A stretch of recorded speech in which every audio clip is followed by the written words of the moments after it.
Biblioteca Departamental de Santa Cruz es un área de la gobernación que alberga más de 47.000 documentos del proceso de desarrollo y planificación departamental, correspondiente al periodo del Comité de Obras Públicas, Cordecruz, Prefectura y Gobernación. En nuestra sala de lectura, los usuarios pueden consultar el catálogo de la biblioteca o buscar información en Internet. Además de la consulta en sala, la biblioteca ofrece a nuestros usuarios servicio de hemeroteca, espacio infantil, 2.550 documentos digitalizados, Internet y Wi-Fi. Gracias al apoyo de Café Patrimonio, los lectores pueden servirse un café boliviano de cortesía, con calidad de exportación. Actualmente desarrollamos diferentes actividades de fomento a la lectura, escritura y aprendizaje de nuestra historia de manera online. Difundimos nuestras actividades mediante nuestras redes sociales, Facebook, WhatsApp, Instagram, YouTube y un sitio Wix. De igual manera, gracias a una alianza con Fundación Cotas, la programación semanal es también proyectada por los canales de Cotas en sus diferentes señales. En el 2020, la Biblioteca Departamental obtuvo el premio a Biblioteca del Año, logrando un lugar importante dentro de su gremio a nivel nacional.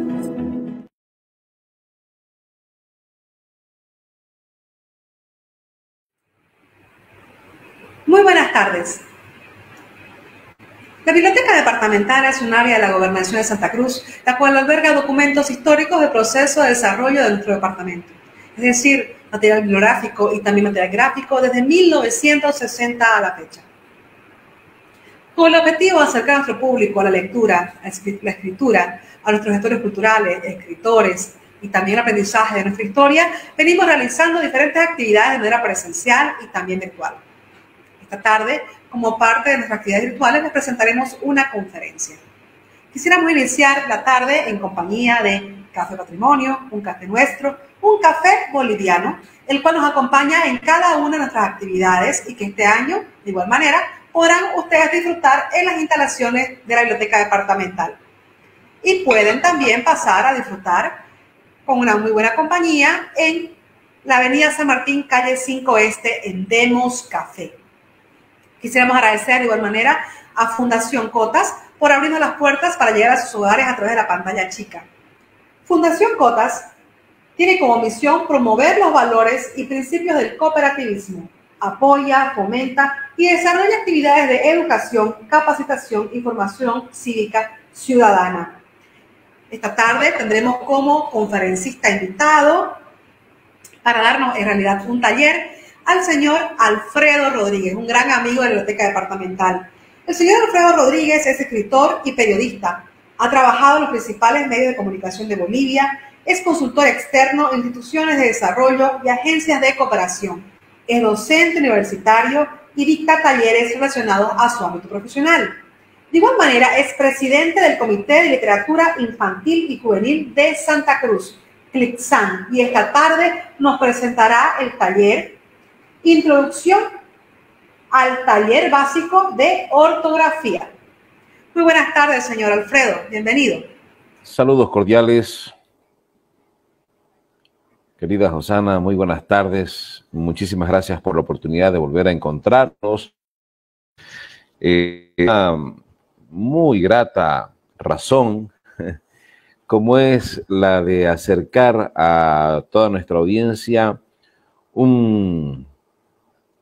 una serie de herramientas, una serie de recursos que son fundamentales para una buena comprensión, para poder comunicarnos adecuadamente, para poder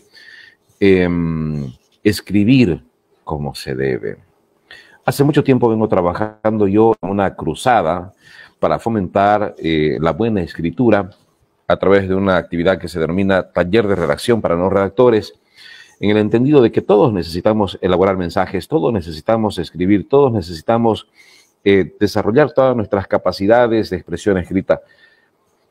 Pero en el proceso me he dado cuenta que las limitaciones son muchas y no es culpa de nadie, no es culpa de nadie en particular, pero sí de un sistema educativo mediocre que hizo que mucha gente no solamente no entienda, sino que se distancie, que odie algunos ámbitos del conocimiento. Particularmente yo he tenido muchos problemas con las matemáticas, por ejemplo, con los números. Y hay otra gente que ha tenido muchos problemas con las normas básicas de ortografía. Es por ello que estamos impulsando este taller. Hemos desarrollado una metodología sumamente lúdica, divertida, entretenida, para volver a emplear correctamente los signos de puntuación, y eso es lo que vamos a ofrecer. Un resumen, un anticipo de eso es lo que vamos a ofrecer en esta oportunidad. Rosana querida, ¿qué le parece? Claro que sí, señor Alfredo. La verdad que nosotros como biblioteca departamental tratamos de promover, gracias al apoyo que ustedes nos dan. Yo siempre digo que ustedes son los brazos y las piernas de la biblioteca que nos ayudan a movernos y salir de esa infraestructura que son las instalaciones, ¿no?, de una biblioteca, para poder llegar a nuestros usuarios a través de las redes sociales y de la televisión con diferentes temas. En este caso, un tema tan importante como es tener esos conocimientos básicos de ortografía. Hoy en día está de moda el e-learning o la autocapacitación, entonces es justamente eso lo que promovemos nosotros con el apoyo de ustedes. Lo dejamos en pantalla para que el público que esté en casa pueda autocapacitarse en sus hogares con estas herramientas que usted va a darles a través del taller. Muchísimas gracias, señor Alfredo. Lo dejamos en pantalla. Muy gentil, muy agradecido. Bien, voy a compartir una pequeña presentación. Ojalá la tecnología me ayude a hacerlo. Estamos ahí, entonces, ahí está. En este nuestro taller básico de ortografía vamos a ver, por ejemplo, los signos de puntuación desde lo más elemental, desde el punto, cuándo se emplea, cómo se emplea, cuándo no se lo debe hacer. Y vamos a ir avanzando por los demás signos. Sin más preámbulos, entonces entremos en materia y diremos que el punto nos indica el final de una oración. Tan simple como eso. Y una oración es una frase, ¿no?, que tiene sentido completo, ¿ya? Entonces, el punto nos señala que lo que ya hemos dicho tiene sentido completo, que no hay nada más que añadirle y coloco punto. Los hay de varios tipos, ¿no? Cuando termino una oración, pongo punto seguido, si es que esta está dentro de un párrafo. Cuando termino un párrafo, colocaré punto aparte, y cuando termine toda mi exposición, agote todo mi tema, pondré el punto final, ¿ya? Ahora, hay excepciones muy importantes y una de ellas tiene que ver con los títulos y subtítulos.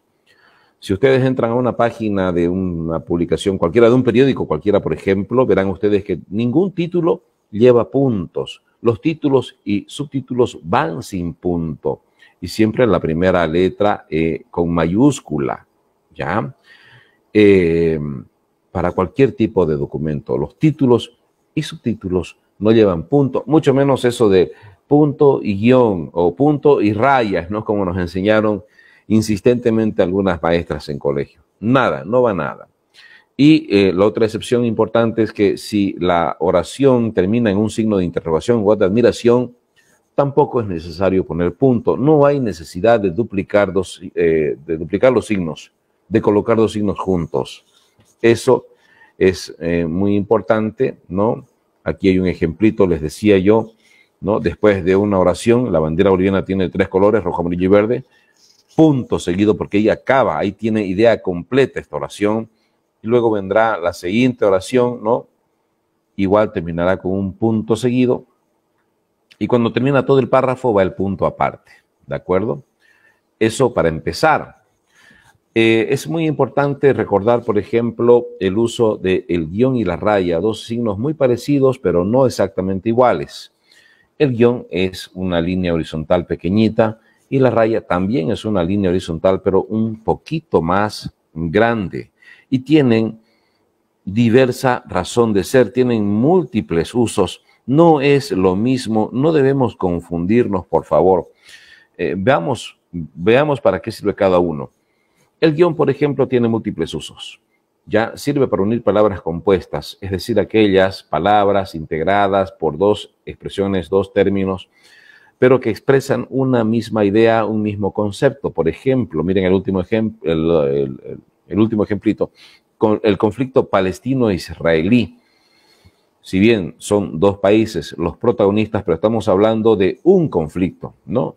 Ese conflicto, el conflicto palestino-israelí, corresponde colocar un guión entre ambas palabras porque es un solo concepto. Cuando hablamos, por ejemplo, del clásico Blooming Oriente o del clásico de Strongest Bolívar, se coloca un guión en el medio de los dos equipos porque estamos hablando del clásico, ¿no? De un concepto. Cuando hablamos del binomio madre-niño, ocurre lo propio, ¿ya? Entonces, ese es el primer uso del guión. También el guión sirve para separar periodos. Aquí está mal, no debería decir periodos de tiempo. Sirve para separar periodos, ¿no? Y, por ejemplo, podemos decir, los ingresos en el periodo enero-junio bajaron ostensiblemente. O podemos decir, en el periodo 1988-1989 se produjo la caída del bloque socialista europeo, por decir algo, ¿no? Entonces sirve para separar periodos temporales. Obviamente, y esta otra es una regla universal, todos la conocemos. Cuando estamos escribiendo y llegamos al final de la página, ¿no? Del renglón, y no tenemos más espacio para escribir, podemos dividir las palabras colocando un guión, pero por supuesto atendiendo las reglas de división silábica. No se parten las sílabas donde sea, ¿no? Hay que tener mucho cuidado con eso. El guión sirve también para indicar intervalos, ¿no? Los artículos 14 a 25 fueron aprobados. Las páginas 48 y 57 están borrosas, ¿no? Entonces ahí estoy expresando intervalos y debo colocar un guioncito entre los dos componentes del intervalo. Finalmente, el guión se emplea para expresar fechas, ¿no? Y las anotaremos como vemos en el ejemplo, ese 10 de enero de 2013, con guiones y nada más. Ahora, la raya. La raya es un recurso que se emplea principalmente para indicar las intervenciones de los personajes en un diálogo cuando estamos representando, cuando estamos escribiendo, cuando estamos transcribiendo ese diálogo. ¿Ya? Entonces, para que el lector sepa que hay diferentes protagonistas que están interviniendo en la escena, se colocan estas rayas, que es un signo parecido al guión, pero más larguito, ¿no? Aquí tenemos un ejemplo de diálogo. A saber con qué se come eso, dice un personaje. No lo sabe, responde el otro. Entonces, en este diálogo, represento cada intervención con una raya, como vemos acá en el ejemplo. Ahora, dentro del diálogo, el autor puede aclarar quién dice qué, ¿no? Puede anotar a los protagonistas y lo hará también entre rayas. A saber con qué se come eso. Abre. Dijo Pablo, cierra. Nunca lo he probado. No olviden la comita, ¿no? No lo sabe, raya, respondió Carlos. ¿Ya? Entonces, miren ustedes, es para aclarar, ¿no? ¿Quién dice qué? En realidad, el uso de las rayas sirve para, permanentemente, para aclarar situaciones, para aclarar información, para incluir algún dato que sea necesario incorporar, ¿no? Para explicar algo. Es como si fueran paréntesis, ¿saben? Las dos rayas, ¿no? Reemplazan de alguna manera el paréntesis. Fíjense acá en el ejemplo. En el andén esperaban a Luis, nerviosos, atentos a lo que estaba por suceder, queriendo que todo terminara pronto. ¿Ya? Es una cuestión de estilo. ¿Cuál es más preponderante? ¿Cuál es más importante? ¿La raya o el paréntesis? En este caso, no hay una explicación para aquello, no hay una lógica. Simplemente reemplaza, ocupa el lugar del paréntesis, la raya. Bien. Vamos a ver ahora la coma. Y recordaremos seguramente, ¿no? En la época escolar, a los profesores que nos decían, la coma es una pausa para respirar. Bueno, sí, digamos, ¿no? Pero no es esa, no es ese el uso. Para respirar es del oxígeno, ¿no? La coma tiene múltiples usos, múltiples. Pero antes de Antes de comenzar a repasar los usos frecuentes de la coma, es importante mirar un poquito esta dinámica que yo ofrezco a mis estudiantes. Es muy interesante el juego. Yo les planteo la siguiente pregunta. Miren esta frase. Debe tener una coma que hemos suprimido intencionalmente. ¿Dónde debería ir la única coma que le falta a esta oración? Ahí viene el debate, se desata, ¿no? Y hay quienes me dicen que debe ir después de mujer. Entonces se leería así. Si el hombre supiera realmente el valor que tiene la mujer, coma, andaría en 4 patas en su búsqueda. Pero hay otros un poco que se toman un poquito más de tiempo y dicen, la coma debe ir después de tiene. Entonces se leería así. Si el hombre supiera realmente el valor que tiene, coma, la mujer andaría en 4 patas en su búsqueda. ¿Cuál es la correcta? Bueno, ahí viene un debate y un poco de diversión, pero lo correcto, la respuesta indicada, adecuada, es que ambas formas son posibles. Va a depender mucho de la intención que yo le quiera dar a la frase, del significado que le quiera dar a esta expresión, ¿no? Entonces, si bien tenemos normas, reglas, hay también un carácter intuitivo en esto. Depende de la intencionalidad, depende del significado que le quiero dar al texto. Ahí voy a poner mis comas. Entonces, también es un juego de estos, ¿no? De saber realmente cuál es la intencionalidad para elaborar este mensaje. Bueno, de todas maneras, hay reglas y vamos a revisarlas rápidamente. La primera de ellas, por supuesto, tiene que ver con algo muy universal, ¿no? Usamos comas para dividir enumeraciones. Cuando yo doy mis talleres, tengo participantes de muchos lugares del país y digo, en este taller participan redactores de La Paz, Potosí, Cochabamba, Beni, Tarija, Santa Cruz. Estoy enumerando los lugares de procedencia de mis estudiantes. Al hacer la enumeración, separo los elementos con comas. Tan simple como eso. No amerita más debate, ¿no es cierto? Fundamental, básico, elemental. Ahora, otro uso de comas se hace para incorporar entre ellas información que amplíe, explique o aclare lo anterior. Es como si fueran paréntesis. Se usan 2 comas para incorporar información adicional, ¿no? Complementaria a algo que acabo de decir. Miren ustedes aquí, los ejemplos son muy claros. El jefe del departamento, abro, coma, Juan Martínez, cierro la otra coma, concedió una entrevista. Es decir, estoy empleando acá 2 comas para aclarar que se llamaba el jefe del departamento, ¿no? El señor Juan Martínez. Lo mismo acá abajo.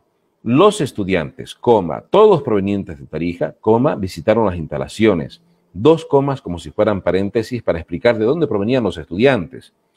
Si yo quito las comas y lo que hay ahí adentro y la frase sigue teniendo sentido, es que lo he hecho muy bien. Miren, el jefe del departamento se dio una entrevista. Los estudiantes visitaron las instalaciones. ¿Sí?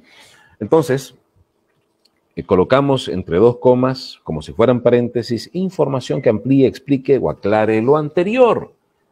Es muy fácil, ¿no? Bien, pero hay más usos de coma, no basta con eso. Tenemos la famosa coma vocativa. Cuando llamamos a una persona por su nombre propio o por un nombre común, ¿no? Dice la norma, es importante colocar una coma antes y después de ese nombre, de ese sustantivo o vocativo. Yo recuerdo muy bien cuando en la infancia mi madre nos llamaba a almorzar, decía, una sola vez decía, vengan a comer muchachos. Así nos llamaba, una sola vez. No necesitaba más. ¿Dónde va la coma en esa expresión? ¿Cuál es el vocativo? Por supuesto, las personas a las que se está dirigiendo, ¿no es cierto? O sea, nosotros, muchachos, ese es el vocativo. Por lo tanto, la frase debería ser así, vengan a comer, coma, muchachos. ¿Qué pasa si no ponemos esa coma? sería desastroso. Sería un almuerzo caníbal, ¿no? Nos comeríamos entre nosotros. Es como si, si mi madre dijera, vengan a comer pasta, vengan a comer arroz, vengan a comer un fricasé, vengan a comer, no, cualquier cosa de esas. La coma salva vidas, ¿no? Fijémonos en este segundo ejemplo. A ver, estoy en Sucre, en este lugar denominado Calorco, donde se conservaron las huellas de algunos dinosaurios en unos farallones, en unas paredes que hay ahí, recordarán ustedes. Y estoy con mi sobrina Anita, ¿no? Y hemos llegado allá al lugar más alto, desde donde se pueden apreciar las huellas de dinosaurios. Y quiero tomarle una foto a Anita, pero Anita está muy cerca de mi cámara y no podemos apreciar las huellas del fondo. Aléjate más, Anita, le digo. Como me estoy dirigiendo a ella, o si escribiera el mensaje, ¿no? La coma debería ir antes de su nombre, antes del sustantivo, es decir, antes del vocativo. Aléjate más, coma, Anita. Eso es. Esa es la coma vocativa, esa es la forma de emplearla, antes y después del nombre, sustantivo o vocativo. Luego hay otro uso de coma que tiene que ver con el orden lógico de la oración. Recordarán ustedes en colegio, en la etapa escolar, cómo nos enseñaron cuál era el orden lógico de la oración, qué viene primero y qué viene después. Sujeto y predicado, ¿no? O si quieren, sujeto, verbo, predicado. Bien. Pero hay gente que tiende a cambiar ese orden. Es una cuestión de estilo. Hay unos que llaman la voz pasiva, que es colocar el predicado antes y después el sujeto. Yo el otro día escuchaba, por ejemplo, a un reportero de televisión que decía que no se van a dar más permisos de circulación hasta que sea suspendida completamente la cuarentena rígida, señaló la alcaldesa. Fíjense ustedes, ha dejado al sujeto allá, al final de la oración. Hasta que menciona a la alcaldesa, yo me he olvidado de todo lo anterior, o es posible que me olvide, o que no conecte las ideas. ¿Por qué no escribir el orden, esa oración en su orden lógico? Sujeto, verbo, predicado, y que diga, la alcaldesa señaló que no se van a entregar más permisos de circulación hasta que sea suspendida completamente la cuarentena rígida. Listo, eso me facilita la comprensión. ¿Ya? No es que el otro esté mal, pero cuando yo altero, cuando yo revierto o invierto en todo caso este orden, es probable que mi frase se preste a la confusión. Es posible que arme oraciones un poco difíciles de comprender para muchos lectores. Simplifiquemos las cosas, hagámosles más simple y fácil la vida a los lectores, mantengamos un orden lógico. Pero si van a escribir al revés, la norma dice que después del predicado va una coma, fíjense ustedes, ¿no? En cuanto llegaron, coma, aquí recién aparece el sujeto, ¿no? El director lo recibe en su despacho. Esa es la voz pasiva, ¿no? Pero si ponemos sujeto, verbo, predicado, ya no hay necesidad de poner ninguna coma en la oración. El director, sujeto, los recibió, verbo, en su despacho en cuanto llegaron, predicado. Ya no se coloca ningún tipo de signo, ninguna coma en ninguna de estas, entre estas palabras de la segunda oración. Sugerencia. Escribamos de la manera más simple, hagamos fácil la vida de los lectores y hagámosla también nosotros como redactores.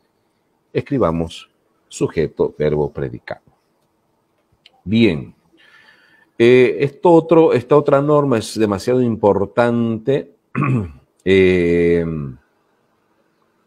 Antes de las conjunciones adversativas, más, aunque, sin embargo, pero, hay que colocar una coma. ¿Cuáles son las conjunciones adversativas? Estas que vemos ahí entre comillas, ¿no? Y que le cambian un poco el sentido a una oración.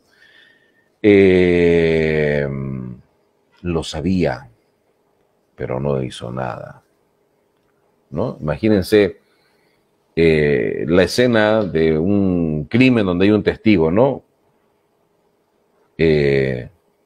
Vio venir la tragedia, coma, pero no intervino, ¿ya?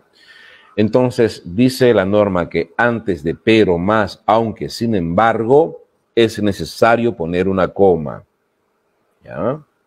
Eso, antes de las conjunciones adversativas, pero en oraciones cortas. En oraciones largas, antes de más, aunque, pero, sin embargo, va punto y coma. ¿Qué les parece? Es fácil realmente. Y cuando uno se familiariza, cuando uno descubre la función de cada uno de estos signos, realmente la escritura se hace grata. Y uno va adquiriendo seguridad. Y después fluye la creatividad, ¿no? Bien, voy a saltarme al siguiente para ir al último. Aquí hay un caso bastante frecuente también. Muchas veces vemos oraciones enlazadas por y, pero también llevan coma. Ustedes dirán, siempre se habrán preguntado, ¿y por qué van la coma y la i juntas? Bueno, esta es la explicación. Dice la norma que se usa coma para separar oraciones enlazadas por i cuando hay dos sujetos. Voy a poner un ejemplito de mi trayectoria de literatura infantil, ¿no? De mis lecturas infantiles. Dice: Caperucita corría raudamente por el bosque rumbo a la casa de su abuelita, coma, y el lobo la seguía de cerca. Ahí está el caso, ¿no? Una coma y una i. ¿Por qué? Porque hay dos sujetos realizando acciones en esta oración. Caperucita que corría, ¿no? Y el lobo que la seguía. ¿Ya? Hay dos sujetos ejecutando acciones.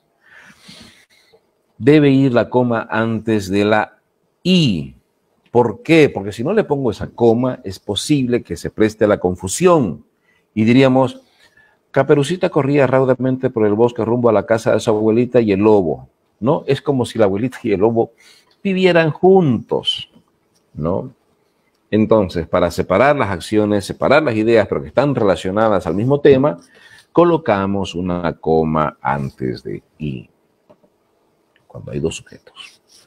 Bien, ¿qué les parece? Espero que se esté entendiendo. Tratamos realmente de hacerlo muy fácil, muy digerible. Hemos desarrollado una metodología muy amigable, que es la que vamos a compartir próximamente. Vamos a tener muy pronto, un taller de ortografía básica. Desde el 21 de febrero al 25, 10 días para volver a hacer las paces con los signos de interrogación, de puntuación, con la acentuación, bueno, con todo esto que para muchos se ha hecho realmente muy difícil, y lo vamos a compartir de una manera muy lúdica, muy divertida, muy ágil, como debió haber habido en colegios, sin lugar a dudas. Vamos por más. El punto y coma. El punto y coma, lo mismo, ¿no? Tiene múltiples usos. No solamente es para respirar, no es que es más corto que el punto, más largo que la coma, esas cosas que nos enseñaron. No. El punto y coma tiene múltiples usos y, bueno, uno de ellos, el primero, ya les anticipé hace rato, antes de las conjunciones adversativas, pero, más, aunque, sin embargo. En oraciones cortas va coma. En oraciones largas va punto y coma. Miren acá este poema, este verso, un fragmento de un poemita por ahí anónimo, dice: incendiaban los pájaros la tarde y sus picos abrían rendijas por la noche. Punto y coma. ¿Por qué? Porque viene: pero la lluvia siempre inoportuna les apagó el fuego. ¿Ah? Incendiaban los pájaros la tarde y sus picos abrían rendijas en la noche. Pero la lluvia siempre inoportuna les apagó el fuego, ¿no? Entonces, en esta oración ya más larga, más compleja, antes de pero, va el punto y coma. Ese es un primer uso, ¿no? Pero también, así como hace rato la coma nos servía para enumerar elementos, el punto y coma nos sirve para enumerar una secuencia de acciones un poquito más complejas, ¿ya? Imaginémonos en un seminario y le estoy contando a un amigo los 3 días del seminario, ¿no? Y le diré lo siguiente. El primer día del Congreso fue muy interesante. El segundo, ni fu ni fa. El tercero, aburridísimo. Bien, estoy enumerando, es cierto, ya no elementos, estoy enumerando ideas un poco más complejas, pero relacionadas entre sí, concatenadas entre sí, referidas a un solo evento, a una sola acción, ya, en este caso, el Congreso. Entonces, dice la norma que para no repetir un argumento en una serie de cláusulas independientes, pero subordinadas a una misma unidad, ¿no? Debo emplear punto y coma para separar esas cláusulas independientes, ¿no? Voy a poner otro ejemplo. Recordar ustedes los días duros de la cuarentena rígida. Nos asignaban un solo día para ir a hacer compras, ¿no? Ese día vamos con nuestra lista, los hombres especialmente, a hacer las compras, recordarán ustedes, ¿no? Y yo ya pensaba, a ver, del sector frutas me voy a traer peras, manzanas, naranjas. Del sector lácteos voy a traer queso, mantequilla, leche. Y de las verduras me voy a traer tomate, papa, cebolla. Listo. Son 3 acciones dentro de una sola que es mi ida al supermercado. Separo cada una de esas cláusulas independientes con punto y coma. Cada una de esas secuencias es la misma ida al supermercado, pero primero voy a ir a frutas, luego voy a ir a lácteos, luego voy a ir a verduras. Separo cada una de esos recorridos con punto y coma. Es lo que nos dice la definición, la norma, para no repetir un argumento ya en una misma oración que tiene unidad lógica. Está medio, yo sé que a veces es un poco pesado, yo sé que a veces se hace difícil. Algo que ayuda muchísimo, amigos queridos, es la lectura, ¿ya? Tenemos los seres humanos algo que se denomina memoria visual, y es que a punta de ver el uso correcto de los signos de puntuación, vamos a aprender también a hacerlo nosotros. ¿Dónde es que se escribe con esa característica? ¿Dónde es que se usan los signos de puntuación de una manera correcta? Pues principalmente en las grandes obras, los grandes clásicos de la literatura, columnistas respetables, prensa escrita de trayectoria, no cualquier periódico, ¿no? Entonces, traten, queridos amigos, de leer a fuerza de lectura, a fuerza de memoria visual. Uno también va incorporando estos conocimientos, estas reglas, estas normas. ¿De acuerdo? Bueno, hay otros casos de punto y coma, pero los voy a saltar. Es un poco largo todo esto. Quiero avanzar un poquito y dejar como un avance de lo que tendremos el próximo 21 de febrero en nuestro taller de ortografía básica, a la cual los quiero invitar. Van a aparecer, creo que ya aparecen en pantalla mis datos, mi número de WhatsApp para que me escriban. Quienes quieran participar de esta actividad se pueden registrar. Hay una inversión que hacer, es de un monto muy asequible, ya la vamos a dar a conocer individualmente, pero les prometo que es eso, es una inversión en un gasto para hacer las paces, para hacer de nuevo, para llevarnos bien con estas normas. Hablemos de los 2 puntos. Los 2 puntos tienen un sentido consecutivo, continuativo, es decir, que llaman la atención del lector sobre algo que viene, nos anuncian algo, ¿ya?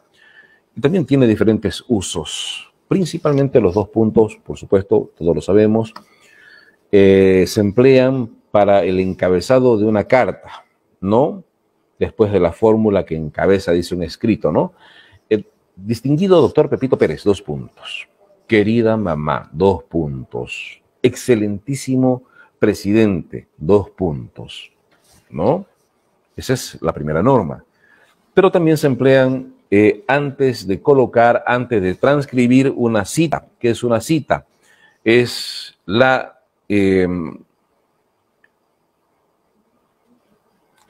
es el uso, es la reproducción exacta de las palabras de alguien, ¿ya?, que ha sido muy importante, que es muy relevante y que me va a ayudar en mi texto, ¿no? Es esa reproducción exacta.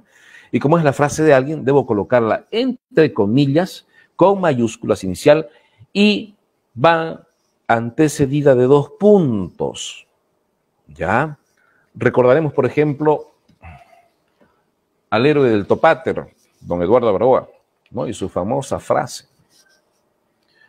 Antes de morir, él le lanzó esto al enemigo y le dijo: rendirme yo, que se rinda su abuela, puntos suspensivos. Bien, esa es la frase, ¿no? Quiero citarla, quiero replicarla en mi texto. Entonces escribiré: y el héroe del Taparte exclamó en la agonía de su existencia con patriótico espíritu la frase que ha asignado el camino de todos los bolivianos. 2 puntos, abro comilla, rendirme yo, cobarde, que se ría su abuela, que se rinda su abuela, chan, chan, chan, ¿no? Puntos suspensivos. Entonces, esa cita reproducida, tal cual, la debo colocar después de 2 puntos, entre comillas y con mayúscula inicial, ¿sí? Después de lo siguiente, después de escribir lo siguiente, van 2 puntos siempre. Miren el ejemplo, me envió lo siguiente: 5 periódicos, 2 tarjetas y una carta. Fácil, ¿no? Y hay una excepción, hay un árbitro ahí con su tarjeta roja. Bajemos un poquito la mirada. Estoy saltando elementos para ganar un poquito más de tiempo y abordar más temáticas. No voy a dar todo a detalle, lo veremos en nuestro taller. Hay un árbitro ahí que nos indica algo muy importante. Cuidado, dice la norma que no se debe usar 2 puntos delante de un verbo. ¿Ya? Miren aquí el ejemplo. Las principales líneas de investigación son electrónica, óptica y computación. Los 2 puntos acá están de más. No deben ir. Por eso está mi árbitro ahí. ¿Ya? No va a haber, no van 2 puntos después de verbo, salvo que lo que venga sea una cita. Espero que quede muy claro esto. Bien. Vamos a ver un par más de ejemplos de temas que es importante aclarar, ¿no? Los puntos suspensivos. Los puntos suspensivos nos indican que una frase ha sido un poco manipulada, que la frase queda incompleta, ¿ya? Pero intencionalmente incompleta, porque ya todos más o menos saben cómo termina aquello, ¿no? Entonces no es necesario reproducir todo. Vuelvo al héroe del Topáter. Todos sabemos que Eduardo Baroa dijo una palabra memorable en su última intervención, ¿no?, antes de recibir la descarga del enemigo, ¿no?, la descarga fatal. Rendirme yo, cobardes, se les dijo, que se rinda a su abuela, y una palabra que no puedo reproducir porque ahí tenemos muchos niños en nuestra audiencia. Pero esa palabra se la representa con puntos suspensivos. ¿Por qué? Porque ya todos sabemos en qué termina esa oración, esa famosa frase de Eduardo Baroa, ¿ya? Entonces, no necesito poner todo. Pongo en puntos suspensivos o con puntos suspensivos lo que resulta demasiado obvio, ¿ya? Ahora, en una cita, en la reproducción textual de la frase de alguien por escrito, cuando vean este recurso, es decir, los puntos suspensivos entre paréntesis o entre corchetes, significa que yo he retirado parte de la información de esa oración, que he quitado algún elemento por ser intrascendente, porque no es relevante, porque no aporta o porque hace confusa la cita. Entonces quito lo que no me sirva. Eso se representa con estos corchetes y los puntos suspensivos. Y dice la norma que los puntos suspensivos también pueden usarse en lugar de etcétera. A mí particularmente no me parece, no me gusta. Yo siempre pongo etcétera, ¿no?, cuando corresponde. Y entiendo que ahora incluso en redacción académica ya ni siquiera el etcétera está permitido. Debemos ser lo más precisos posibles. Bueno, dos signos más y cerramos esto. Corchetes lo voy a pasar. Vamos a hablar de los signos de interrogación. Amigos queridos, hasta ahora sigue siendo parte de nuestra identidad, parte de nuestra cultura, parte de nuestra lengua, el emplear los signos de apertura y de cierre cuando hacemos una pregunta, cuando escribimos una pregunta, ¿ya? Pero la tendencia es que solamente se lo coloca al final, como lo hacen en inglés, por ejemplo, ¿no? Los angloparlantes. Mal. En nuestro idioma, los signos de interrogación van al principio y van al final de la pregunta, sí o sí, ¿ya? No es que mi teclado no tiene el signo de apertura. Mentira. Esa excusa se la creo si me lo hubieran dicho allá en los inicios de los 80, cuando llegaron las primeras computadoras y los teclados no eran para el mercado hispano. Todos los dispositivos, los teléfonos, las computadoras, los teclados, todos tienen los signos de apertura y de cierre. Hay que emplearlos. Reitero, tiene que ver con nuestra identidad, con nuestra cultura, con nuestra lengua hispana. Cuando vean entre paréntesis un signo de interrogación, significa que el dato que allí se consigna no es del todo, no es del todo absoluto, que hay duda, que no es cierto, que puede ser más, que puede ser menos, ¿ya? Yo preferiría que en vez de usar este recurso de la pregunta, el signo de interrogación entre paréntesis, digamos, hemos recibido aproximadamente 500 visitantes, hemos recibido alrededor de, hemos recibido cerca de, ¿ya? Y evitemos este uso. Pero cuando en algún texto vean esta forma, eso significa que la frase ha sido manipulada, voluntariamente manipulada, ¿ya? Y hablemos de los signos de exclamación y lo mismo, de entrada y de salida. Por más que sea muy cortito su uso para las interjecciones, oh, de sorpresa, ay, de dolor, de alegría, igual, van de entrada y de salida, ¿ya? Cuando vean un signo de admiración o de exclamación entre paréntesis en una oración, significa que eso debe convocarnos a la curiosidad, debe convocarnos un poco a la ironía, ¿no? Imagínense este estudiante que estuvo en un congreso sumamente pesado, denso, aburrido, ¿no? Y cuenta cómo lo ha pasado, ¿no? Y nos reímos, pues, ¿no? Porque nos miente, ¿no? Dijo que el conferenciante era ameno. Y ponemos entre paréntesis el signo de exclamación para expresar ese asombro, esa sorpresa, porque todos sabemos que ese conferenciante fue un plomazo de eso, ¿no? No sabía dirigir a su público. Y cierro con esto. Finalmente, queridos redactores, tengan mucho cuidado.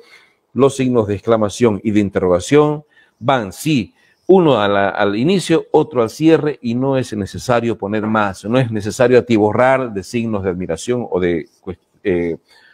de interrogación nuestras oraciones. No hace eso que haya más sentido interrogativo. Una pregunta no se hace más pregunta porque le pongamos más signos interrogantes. Uno de entrada, uno de salida, pare de contar.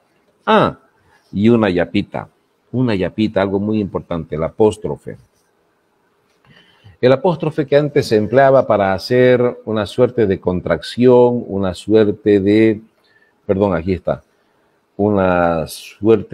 abreviatura, ¿no? De dos expresiones.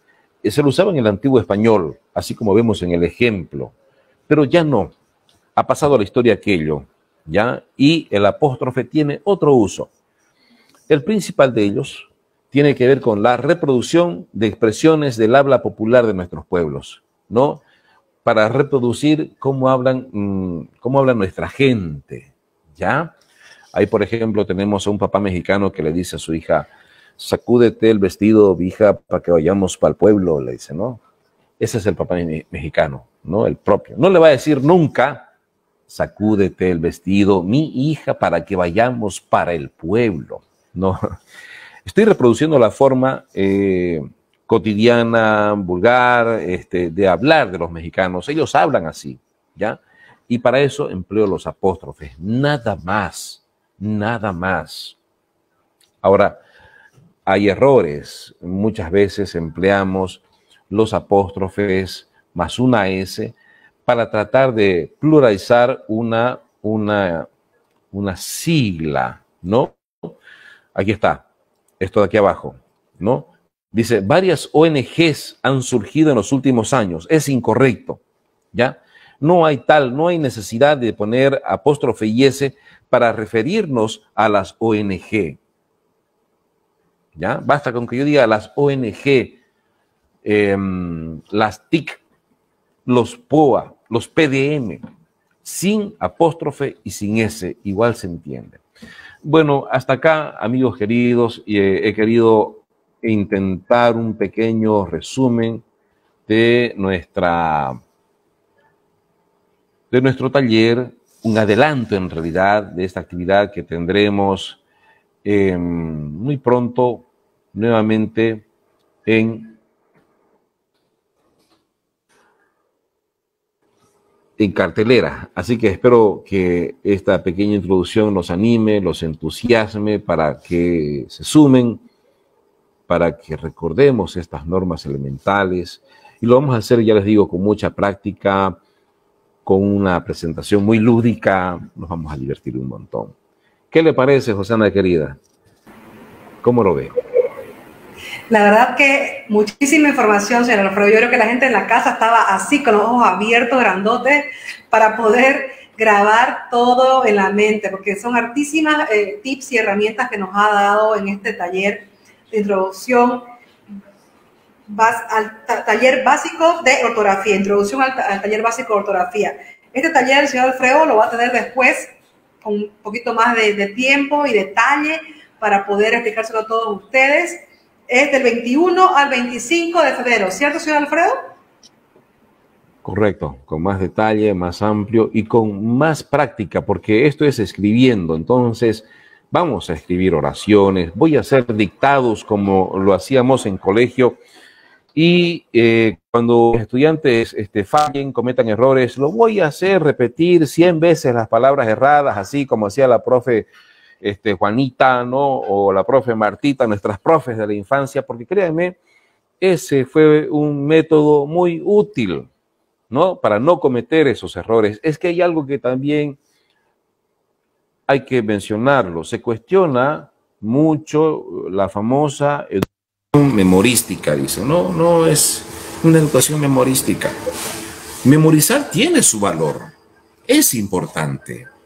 ¿O de qué otra manera vamos a aprender las tablas aritméticas, las tablas de los elementos químicos o estas reglas, por ejemplo? También es memorizando, ¿no? Entonces, es jugando con un poco de todo y es lo que vamos a hacer a partir de esa fecha, del 21 de febrero al 25, en un taller que, bueno, espero nos acompañen todos ustedes. Claro que sí, son 5 noches, señor Alfredo, en las cuales usted va a poder ilustrar a las personas que participen. La verdad que cada uno de los talleres del señor Alfredo son excelentes, tienen muchísimo público y eso es justamente porque su metodología de enseñanza es práctica, ¿no? Es totalmente llena de ejemplos, nos hace una manera fácil de aprender, fácil de recordar, de memorizar. Entonces, esperemos que todas las personas que deseen puedan participar. El teléfono del señor Alfredo está apareciendo en la parte de abajo de la pantalla para que ustedes puedan anotarse y puedan hacer contacto con él. De igual manera, vamos a poner sus redes sociales para las personas que gusten seguirlo a través de las redes sociales que él tiene, puedan ver sus publicaciones y las diferentes actividades que él realiza en pro de que las personas tengamos una mejor redacción, una mejor ortografía y escribamos de mejor manera. Gracias, señor Alfredo, por su participación y por toda la información que nos ha dado esta tarde. No, el agradecido soy yo, estoy siempre a sus órdenes y nada, cuando guste, ya sabe, aquí estoy. Muchas gracias, señor Alfredo, que esté muy bien, un gusto. No nos olvidemos que el señor Alfredo tendrá su taller básico, su taller de ortografía del 21 al 25 de febrero para todos los que deseen participar. Es importante que aprendamos cada una de estas herramientas y podamos colocarla en práctica en las actividades que realizamos cuando escribimos, ¿no?, cotidianamente. Esperamos que haya sido un tema de su agrado, que hayan disfrutado y que hayan aprendido muchísimo. Y los esperamos, como siempre, todos los miércoles para una actividad infantil con el Club de Pequeños Pensadores a las 5 de la tarde y de igual manera todos los días domingo a las 5 de la tarde por las redes de Biblioteca Departamental y de Fundación Cotas para poder presenciar una conferencia o entrevista de las que realizamos todos los domingos. Gracias por su participación. Un saludo muy cordial para ustedes. Nos vemos en una próxima ocasión. No nos olvidemos que se hace gestión trabajando.